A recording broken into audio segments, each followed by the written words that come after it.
बिस्मिल्लाहिर्रहमानिर्रहीम, अस्सलाम वालेकुम। आपका दोस्त सलमान हैदर। दुआ है परवरदिगार से कि उसने आपको और आपके अहले खाना को अपनी हिफ्ज़ अमान में रखा हो। आखिर सुप्रीम कोर्ट ने अपनी खामोशी तोड़ी है। तकरीबन 15-16 दिन बाद, ईद की छुट्टियों के बाद बेंच ही मुकम्मल नहीं हो रहा था और अब ये फैसला कर लिया गया है फौजी अदालतों के हवाले से, उसके खिलाफ जो दरखास्तें हैं उसके ऊपर फैसले के हवाले से। और ये फैसला जिससे मुतल्लिक कहा जाता है कि शायद ये डेट ही अनाउंस नहीं होगी और कम से कम चीफ जस्टिस उमर अता बंदयाल साहब के दौर में नहीं होगी, लेकिन ये फैसला करने का फैसला जिस तरह किया गया उसकी डेट क्या है, उसकी कुछ तफसीलात हैं। और ये दरअसल ये मामला ये किस तरीके से जोर पकड़ेगा, क्योंकि जिस तरीके से इमरान खान साहब के ऊपर मुकदमात अब रोज़ की बुनियाद पर उनकी समातें हो रही हैं, इसकी कुछ तफसीलात मेरे पास आई हैं।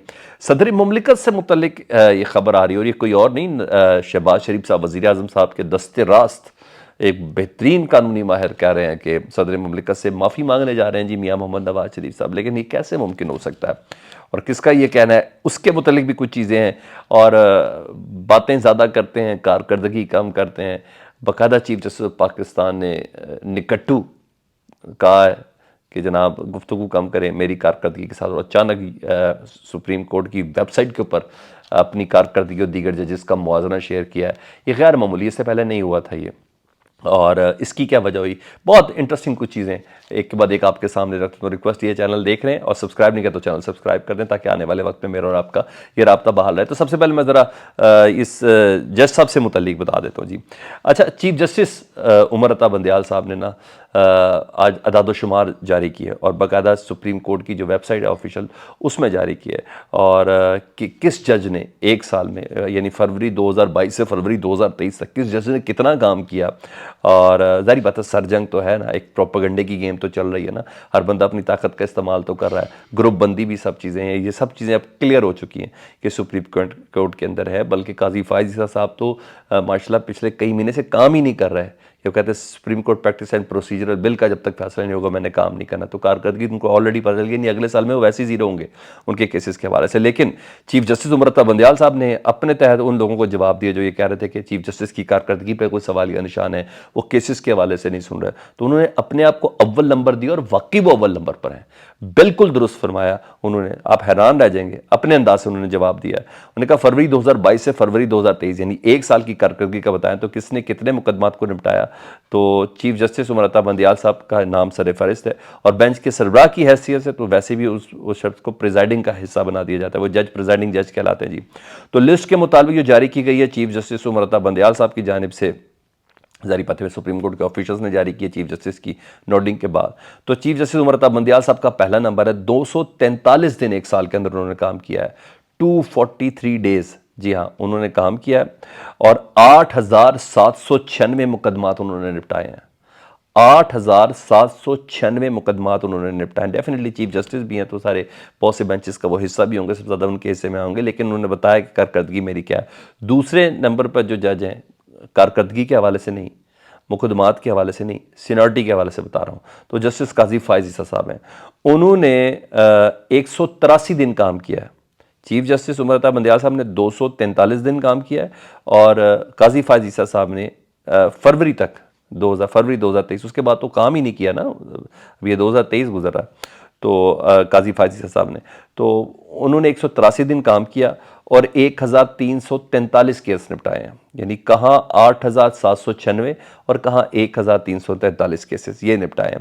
उसके बाद तीसरे सीनियर तरीन जज हैं और कारकर्दगी के हवाले से नहीं, फिर बता रहा हूँ, सीनियरिटी के हवाले से जस्टिस तारिक मसूद साहब, और डेफिनेटली काजी फायज ईसा साहब के ही पैराए के ऊपर चलते हैं, उनके फुट स्टेप्स को फॉलो करते हैं। तो 157 दिन उन्होंने काम किया, 3,126 उन्होंने मुकदमात निपटाए हैं। जस्टिस इजाजुल हसन जी 236 दिन उन्होंने काम किया है, 4,664 मुकदमात उन्होंने निपटाए हैं।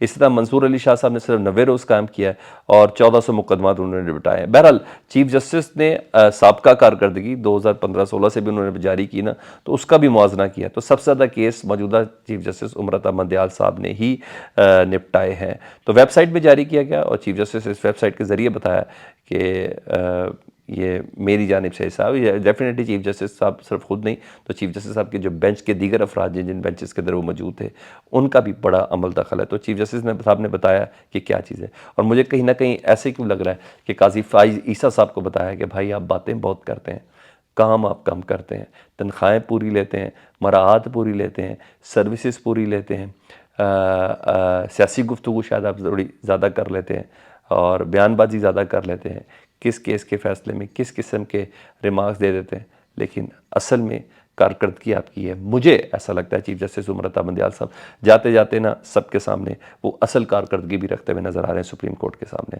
और मुझे नहीं लगता कि उनकी कारकर्दगी में किसी किस्म की कमी है। वो वाकई चीफ जस्टिस है और वाकई उन्होंने हैं और वाकई उन्होंने 8,796 केसेस डील किए हैं। आज हम ज़रा दूसरी खबर के ऊपर जी, दूसरी खबर जो मेरे पास है वो है मशहूर ज़माना केस जी, फ़ौजी अदालतों के ख़िलाफ़ जो दरख्वास्तें और उस दरख्वास्तों की फ़ौजी अदालतें के ख़िलाफ़ जो दरख्वास्त है उसमें पहले 9 रुकनी बेंच बना, फिर 2 रुकन गए, जस्टिस तारिक साहब, जस्टिस काजी फाइज़ा साहब, फिर मंसूर अली शाह साहब भी चले गए, तो फिर अब वो 6 रुकनी बेंच है। वो ईद से पहले इसकी आखिरी समाअत हुई थी, उसके बाद गैर मुइना मुद्दत के लिए उसको मुलतवी कर दिया गया था, और फिर कहने वाले जो हुकूमती लोग हैं कहने वाले कि चीफ जस्टिस उमर बदियाल साहब जो वो कॉम्प्रोमाइज़ हो गए, बेंच कॉम्प्रोमाइज़ हो गया। अब इंशाल्लाह उनकी रिटायरमेंट के बाद ये होगा, क्योंकि जिस तरीके से ISPR ने प्रेस कॉन्फ्रेंस करके कहा था कि कुछ इदारे कानून के हिसाब से नहीं चल रहे हो, ये नहीं कर रहे, वो नहीं कर रहे, हमने ट्रायल का बाकायदा आगाज़ भी कर दिया, तो जिस पे चीफ जस्टिस उमर अता बंदियाल साहब को अटॉर्नी जनरल ऑफ पाकिस्तान ने ये तसल्ली दी थी कि नहीं सर गिरफ्तार हैं, अभी तक ट्रायल का आगाज़ नहीं हुआ। तो उस बेंच की समाअत का दोबारा फैसला कर लिया गया जी। आज से ठीक 4 दिन बाद बरोज़ मंगल 6 रुकनी बेंच समाअत करेगा मिलिट्री कोर्ट्स के हवाले से। इस पर दरख्वास्तें हैं एतजाज़ एहसन साहब सीनियर कानूनदान साहब उनकी हैं जी, इमरान खान साहब की भी इस हवाले से दरख्वास्तें हैं कि फ़ौजी अदालतों के अंदर केस नाजायज़ हैं, इलीगल हैं, और साबिक चीफ जस्टिस जवाद ख्वाजा साहब, जी हाँ, उनकी भी दरख्वास्त के अंदर शामिल है। तो ईद की छुट्टियों के बाद जजेस इकट्ठे नहीं हो रहे थे और चीफ जस्टिस ने जजेस सारे इकट्ठे कर लिए जी। 6 रुकनी बेंच ये मुकम्मल तौर पर समाअत करेगा।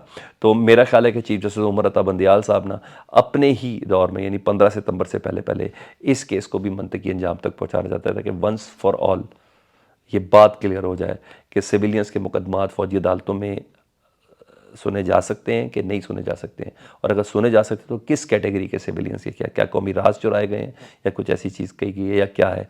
तो उमर अता बंदियाल साहब तारीख में अपना नाम लिखवा कर जाना चाहते हैं इस सिलसिले में, और वाकई माहौल भी ऐसा बना हुआ है कि उनको ये करके जाना ही चाहिए। उनके उस मुकदमे के बाद क्या उनको कोई सज़ाए मौत तो नहीं दे देगा, लेकिन हक सच का फैसला करके जाएंगे तो ज़्यादा बेहतर है। तो वो मेरा ख्याल है कि चीफ जस्टिस उमर अता बंदियाल साहब अपने दौर में उन 8,796 केसेस में 8,797वां जो केस होगा वो यही होगा। तो बहरहाल मंगल के रोज़ से ये गर्मा गर्म बहस और ये लीगैलिटीज़ पूरी मुकम्मल होने जा रही हैं। ठीक है जी, यहाँ तो ये चीज़ हो गई। दूसरा जी, इरफान कादिर साहब आपको पता है बड़े ज़बरदस्त वकील हैं, सीनियर वकील हैं, और इस वक्त मौजूदा हुकूमत में मुशीर की हैसियत भी है और कई बार अटॉर्नी जनरल भी रहे, और लेकिन वो कह रहे हैं, उन्होंने कुछ हक़ाइक़ सामने रखे हैं नवाज़ शरीफ साहब से मुतल्लिक़, जिस पे मुझे बहुत ज़्यादा इख्तलाफ है, पहले ही बता दूँ।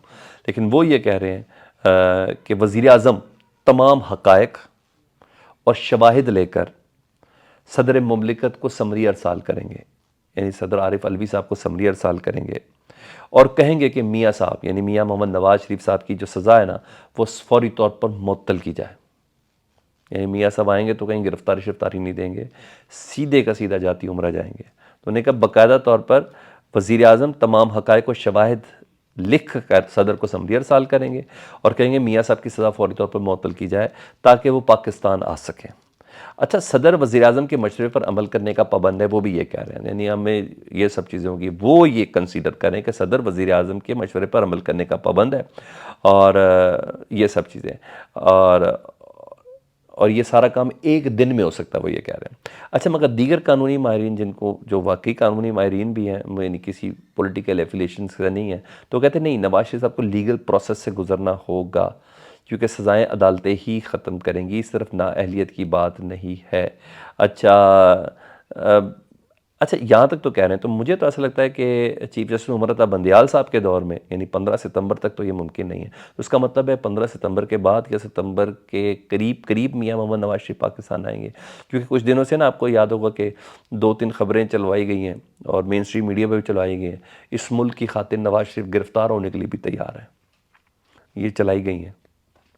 तो इस मुल्क की खातिर अब आखिरी दिनों में नवाज शरीफ साहब गिरफ़्तार होने के लिए तैयार हैं। इस मुल्क की खातिर पिछले कई बरसों से वो लंदन में भी हैं और उससे पहले कई बरस वो सऊदी अरब में भी रहे इस मुल्क की खातिर। तो देखते हैं इस मुल्क की खातिर कितनी चीज़ें सेटल डाउन हो चुकी हैं, क्योंकि इस मुल्क की खातिर चाहे जो मर्ज़ी हो जाए, बड़े इदारे ने मंजूरी देनी है तो नवाज शरीफ साहब आएंगे। तो और जैसे कि जावेद लतीफ़ साहब ये कह रहे हैं कि सबसे बड़ी बात है पिछले दौर में और इस दौर में कि इस बारी पाकिस्तान का जो इदारा इस्टेब्लिशमेंट है वो भी समझती है कि नवाज़ शरीफ साहब ही इस मुल्क के लिए नागज़ीर हैं, इसलिए चौथे वज़ीर आज़म पाकिस्तान के, एक बार फिर चौथी बार वज़ीर आज़म नवाज़ शरीफ साहब ही होंगे। तो कहीं ना कहीं सेटलमेंट है, बातें हैं। मैं और आप दोनों इसका इंतज़ार करते हैं। अपना बहुत ज़्यादा ख्याल रखें। अल्लाहुम्मा सल्ली अला मुहम्मद व आले मुहम्मद।